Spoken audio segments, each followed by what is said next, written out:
కాంగ్రెస్ పార్టీలో మీకు ముందు నుంచి పనిచేస్తున్న వారు ఉండగా ఖచ్చితంగా రాబో ఎన్నికల్లో కావచ్చు, ముందస్తు ఎన్నికలు అయితేనేమి 2019లో వచ్చే ఎన్నికలు అయితేనే ఆ ఎన్నికల్లో మీకే అవకాశం కల్పిస్తుంది కాంగ్రెస్ పార్టీ అని బలంగా నమ్మడానికి మీ దగ్గర ఉన్న అస్త్రం ఏంటి?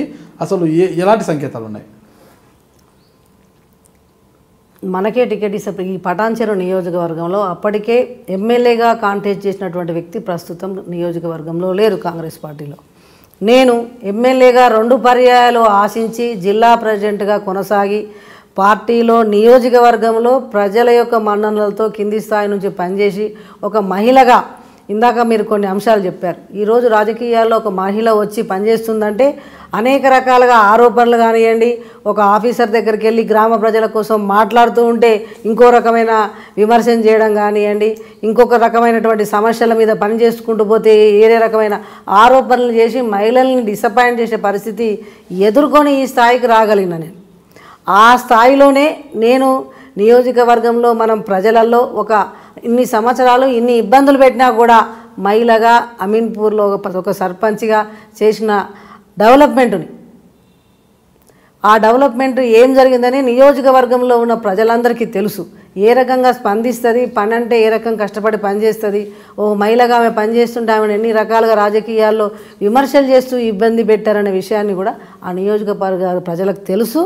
ఆ పరిస్థితిలోనే నాకు 2 సార్లు ఆశించి తనకు ఇవ్వలేదు, అన్యాయం జరిగింది. ఖచ్చితంగా కాంగ్రెస్ పార్టీలో మరి ఈరోజు ప్రజల యొక్క మన్ననలు పొందిన నాయకత్వం తనకిస్తే గెలుస్తుందని నా నియోజకవర్గ ప్రజలకు మరి వాళ్ళ మనసులో ఉంది. కాబట్టి అదే సంకల్పంతో నాకున్న ప్లస్లు కానివ్వండి, నేను కష్టపడే తత్వం కానివ్వండి, మరి టీఆర్ఎస్ పార్టీ మీద ప్రస్తుతం ఉన్న వైఫల్యాలు కానివ్వండి, నేను ప్రజలతో పని చేస్తుంది అనేటువంటి నమ్మకం, ప్రజల్లో ఉన్న విశ్వాసంతో నాకు తప్పకుండా అవకాశం వస్తుంది అనేటువంటి సంపూర్ణమైన విశ్వాసం ఉంది.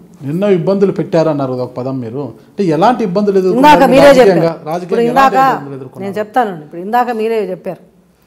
ఎందుకంటే ఒక మహిళగా కష్టపడి అభివృద్ధి కోసం నా సర్పంచ్ స్థాయి కంటే మించి ఒక జిల్లా కలెక్టర్ దగ్గరకో, ఒక ఎంఆర్ఓ దగ్గరకో, ఒక పోలీస్ స్టేషన్ దగ్గరకో ఖచ్చితంగా ఒక సర్పంచ్ పోవాల్సినటువంటి అవసరం ఉంటుంది.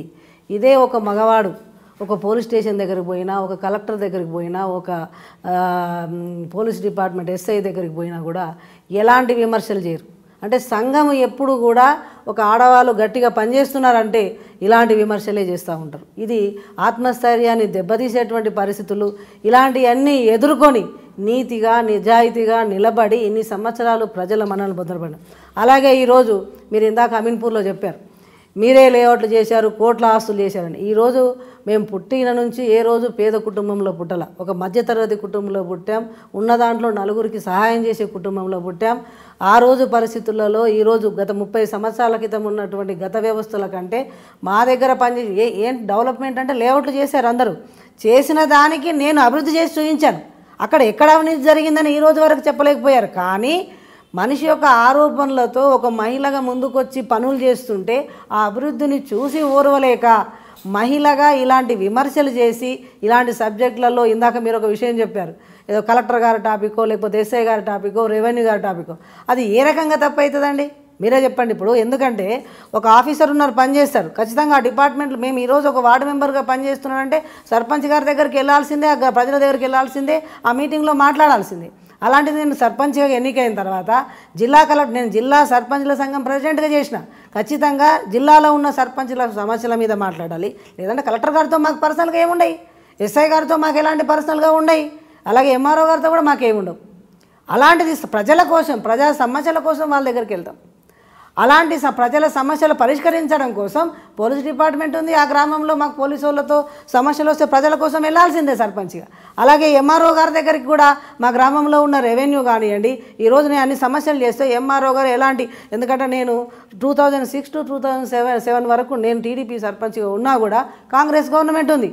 మరి ఆ రోజు నేను ఎలాంటి తప్పులు చేసినా కూడా, మరి అలాంటి భూదందాలు చేసినా, డెవలప్మెంట్ చేసే భూదందాలు అంటే ఎట్లా అంటారు? ఎక్కడైనా భూదందాలు చేసిన పరిస్థితులు ఉంటే ఆ రోజు కాంగ్రెస్ గవర్నమెంట్ ఉంది, మరి ఎందుకు చూపించలేదు? కేవలం ఒక మహిళ అభివృద్ధి చేసిన పనిని, గ్రామ పంచాయతీ ఈరోజు అమీన్పూర్లు అనేటువంటి విలేజ్ని ఉమ్మడి రాష్ట్రంలో అంత పెద్ద ఎత్తున ఒక 5 సంవత్సరాల కాలంలో గ్రామ పంచాయతీ నిధులు చాలా శూన్యమైనప్పటికీ గ్రామంలో ఉన్న డెవలప్మెంట్ అంటే ఓన్లీ తాగునీరు, రోడ్లు, నీరు కాకుండా ప్రతి మహిళ ఆత్మగౌరవం నిలబడడం కోసం మరి స్కూళ్ళు కట్టియడంలో కానివ్వండి, అక్కడ నీళ్ళు ఇచ్చే పరిస్థితిలో కానీ అండర్ గ్రౌండ్ డ్రైనేజ్ చేసి ఊర్లో మరుగుదొడ్లు నిర్మించుకునే ఏ స్త్రీ కూడా చెంబు పట్టుకొని బయటికి పోవద్దన్నటువంటి ఆలోచన నేను ఒకటేసారి సర్పంచ్గా గ్రామంలోకి వచ్చినప్పటికీ కూడా ఒక విజన్గా పనిచేశాను. ఆ అభివృద్ధిని చూసి ఈరోజు పటాన్ చెరువు కానీ రామచంద్రాపూర్ కానీ మిగతా నాకంటే సంవత్సరాల నుంచి ఉన్నటువంటి మరి పెద్ద మనుషులైనటువంటి నాయకులు చెప్పుకున్నటువంటి వాళ్ళు కూడా అభివృద్ధి చేసిన పాపాన పోలేదు. నేను వాళ్ళకంటే ఎక్కువ కాంపిటేటివ్గా మా అమీన్పూర్ని ఉమ్మడి రాష్ట్రంలో మరి ఒక అభివృద్ధి పదంలో అమీన్పూర్ పంచాయతీ అంటేనే మరి అంత అభివృద్ధి పదంలో మనం తీసుకురావడం జరిగింది. మరి అనేక రకాలుగా అక్కడ భూమి రేట్లు పెరగవచ్చు, మరి ఎక్కడైనా భూదందాలు వేరే వాళ్ళు చేసి ఉండొచ్చు. ఆ పరిస్థితుల్లో వాళ్ళు చేసిన దానికి మా రకంగా అనడం అనేది కాదు. అభివృద్ధి అంటే ఎక్కడ అవినీతి జరిగింది? మీరు ఇందాక చెప్పారు బహుళ అంతస్తుల పర్మిషన్. ఈరోజు అమీన్పూర్లో ఉన్న రెవెన్యూ మొత్తంలో మినిమం 2001 నేను సర్పంచ్ అయ్యే నాటికే సుమారుగా 80% అక్కడ ఉన్న భూముల్ని లేఅవుట్ అయిపోయినాయి, అన్ని ప్లాట్లుగా విభజించి అమ్మేశారు. అక్కడ ఎక్కడ అవినీతి జరుగుతుందండి? ప్రభుత్వ స్థలాలు అక్కడే ఉన్నాయి. ప్రభుత్వ స్థలాన్ని ఏ ఒక్కరికి కూడా అన్యాక్రాంతం చేసి అమ్మించినటువంటి పరిస్థితి ఉంటే మహిళగా నేను చేసినటువంటి అభివృద్ధిని కనీసం చూస్తున్న పరిస్థితుల్లో, ఈ పురుషాధిక్య పరిస్థితుల్లో ఈమె ఏకంగా ఇందాక మీరు ఒక విషయం చెప్పారు, మరి బీజేపీ ప్రభుత్వంలో ఉన్న ఎమ్మెల్యే కూడా తెలియకుండా నాది ఒకటే కాన్సెప్ట్ అండి. నాకు ప్రజలు ఇచ్చారు, నాకు ఒక సర్పంచ్గా నా గ్రామంలో ఉన్న నా గ్రామ ప్రజల కోసం నేను ఏ పనులైనా ప్రజాస్వామ్యయుతంగా గ్రామంలో ఉన్న డెవలప్మెంట్స్ కోసం పంచాయతీరాజ్ శాఖలో ఎలాంటి నిధులు వచ్చినా కూడా, అలాగే మరి కలెక్టర్ గారి దగ్గరికి నా ప్రజల దగ్గరికి ఏదైనా సమస్య వస్తే ఇండ్ల స్థలాలు కావాలని కలెక్టర్ దగ్గరికి వెళ్ళాలనే ప్రజలు ఇచ్చిన అవకాశం. ఈరోజు ఆట కోసమే మనం వెళ్తాం, మనకు పర్సనల్గా వేరే పరిస్థితులు ఏం లేవే. అలాంటి సందర్భంలో మీకు ఇందాక అనుకున్నటువంటి పరిస్థితులు కానీ సమాచారం కానీ ఒక మహిళ యాక్టివ్గా పనిచేసి ఒక గ్రామాన్ని ఉమ్మడి రాష్ట్రంలో అభివృద్ధి పదంలో తీసుకెళ్ళి పనిచేసి చూయించిందంటే అక్కడ ఆల్రెడీ ప్లాట్లు కట్టుకొని ఇల్లు నిర్మించుకొని వాళ్ళు ఉన్నటువంటి వాళ్ళకు రోడ్లు ఇచ్చి ఇంటికి నిర్మాణానికి పర్మిషన్లు ఇచ్చి ఎక్కడైనా ఇబ్బంది కలిగి ఉంటే వాళ్ళు ఖచ్చితంగా రెండోసారి ఓడగొడతారు ప్రజలు. నేను అవినీతికి పాల్పడి ఉంటే, నేను తప్పులు చేసి ఉంటే ఈరోజు 2 సార్లు ఎమ్మెల్యే గెలవచ్చండి, 2 సార్లు అదే ప్రాంతంలో సర్పంచ్ గెలిచిన పరిస్థితులు ఇప్పటిదాకా ఎవరికి లేవు. నేను తప్పు చేసి ఉంటే, నేను అవినీతి చేసి ఉంటే రెండోసారి ప్రజలు నాకు అవకాశం ఇవ్వరు. నేను ఆ రోజుల్లో నేను 4 ఎంపీటీసీలను నిలబెడితే ప్రజలు ఎవరిచ్చినా కూడా అవకాశం ఇచ్చారు. ఎందుకు? నేను చేసిన సర్వీస్కి గుర్తింపు ఇచ్చారు ప్రజలు. అదే పదంలో ఇలాంటి రిమార్క్ ఎందుకు వచ్చిందంటారు? మీరు ఒక డ్వాక్రా మహిళ, ఆమెమో డ్వాక్రా మహిళా సంఘం గ్రూపురాలుగా సభ్యురాలుగా నాయకురాలుగా పనిచేశారు, భర్త ఏమో పేపర్ ఏజెంట్గాను స్టోర్ డీలర్గాను ఉన్నారు ఆయన. అలాంటి వీరికి ఎందుకు కోట్లు వచ్చాయి? శశికళ అనే వాళ్ళకి అందరూ కూడా ఆమెకేమో కోటీశ్వరరాలు అనే పరిస్థితి ఈరోజు వచ్చిందంటే కేవలం పెద్దలు ఇచ్చిన ఆస్తులు పెరగడంతోనా, లేదంటే మీరు సంపాదించుకున్నారనే ఉద్దేశంతోనా? ఒకటండి, పెద్దలు ఇచ్చినటువంటి ఆస్తులు ఉన్నాయి. మొదటి నుంచి కూడా మాది మరీ పేదరికమైన కుటుంబం కాదు, 10 మందికి అన్నం పెట్టే పరిస్థితి ఉంది. మాకు బీరంగూడలో పొలాలు ఉన్నాయి. మా నాన్నగారు వ్యవసాయం చేసుకుంటూ కూడా ఆ రోజులలో కూడా ఆయన రియల్ ఎస్టేట్ చేసేది. మేము చిన్నపిల్లలు ఉన్నప్పుడు కూడా ఉద్యోగం చేసుకుంటుండే. అవన్నీ చేసుకొని మాకు ఉన్న మామూలుగా చదువులు చదివి 3 అమ్మాయిలు అని చెప్పేసి పక్కనే ఇచ్చుకోవడం జరిగింది. మా నాన్న ఇచ్చిన ఆస్తులు పెరిగినాయి. దాంతోపాటు మాకు పెళ్లి చేసిన మేము కూడా వర్క్ కాంట్రాక్ట్లు చేసుకోవడం కానివ్వండి, వ్యాపారాలు చేసుకోవడం కానివ్వండి, ఇంకా అనేక రకాలు చేసుకొని ఈరోజు మరి ఆ రోజు నుంచి ఈ రోజు వరకు మేము కొన్న భూముల ఆస్తులు పెరగడం కానీ, కట్టుకున్న ఇంట్లకు రెంట్లు రావడం కానీ, ఇవన్నీ ఆస్తులు సంపాదించడంలో ఈరోజు సమాజంలో అందరూ మామూలే. చేయనోళ్ళు పరిస్థితిలో వ్యాపారం చేయనోళ్ళు ఎవరు, వ్యాపారం చేసి సంపాదించిన వాళ్ళు ఎవరు? ఒక మామూలు రైతు పోయి ఈరోజు ముఖ్యమంత్రి స్థాయికి ఎదిగిన వాళ్ళు ఉన్నారు. ఒక 2 ఎకరాల పొలం లేని పరిస్థితులలో ఇది చేసిన వాళ్ళు ఎవరు? ఏదో ఒక వ్యాపారం చేసుకొని సంపాదించినాడు. అవినీతి చేసి రెండోసారి నేను సర్పంచ్ గెలవనండి. ప్రజల్లో ఈరోజు అభివృద్ధి పరిస్థితులు ఏ ఇంటికి వెళ్ళి తలుపు కొడతాను. ఈరోజు ఒకసారి సర్పంచ్ గెలిచి 2 సార్లు నేను సర్పంచ్గా అదే గ్రామంలో, అంటే ఈరోజు 48,000 ఓటర్లు ఉన్నారు ఆ పంచాయతీలో. నాటే జోక్ ఇది. ఈరోజు మండలైంది. నేను ఈరోజు ప్రతి ఇంటికి తిరిగి వస్తానండి. అర్ధరాత్రి 11ంటికి కూడా ఏ తలుపు తట్టినా కూడా ఆ ఇంట్లో నేను ఆ ఇంట్లో వాళ్ళకు తప్పు చేసి ఉంటే నిలదీస్తారు.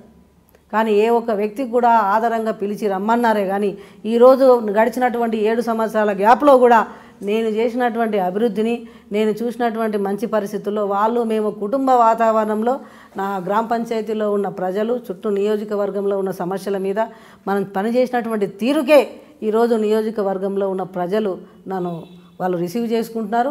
అదే పద్ధతిలో ఒక మహిళ ఇంత హార్డ్ వర్క్ చేయగలుగుతుందా అనే పరిస్థితుల్లో ప్రతిపక్షంలో ఉన్న నాయకులు కావచ్చు, మిగతా వాళ్ళు ఒక కక్ష కట్టి ఒక స్త్రీ మీద చేసేటువంటి ఆరోపణలు అనేక సమస్యల మీద ఇబ్బందులు కలిగించినప్పటికీ కూడా నేను నీతిగా ఒక నిప్పులో కాలినటువంటి ఒక ఇనుప ముక్కలాగా నిలబడి నేను ఈరోజు ఈ స్థాయికి రాగలిగాను.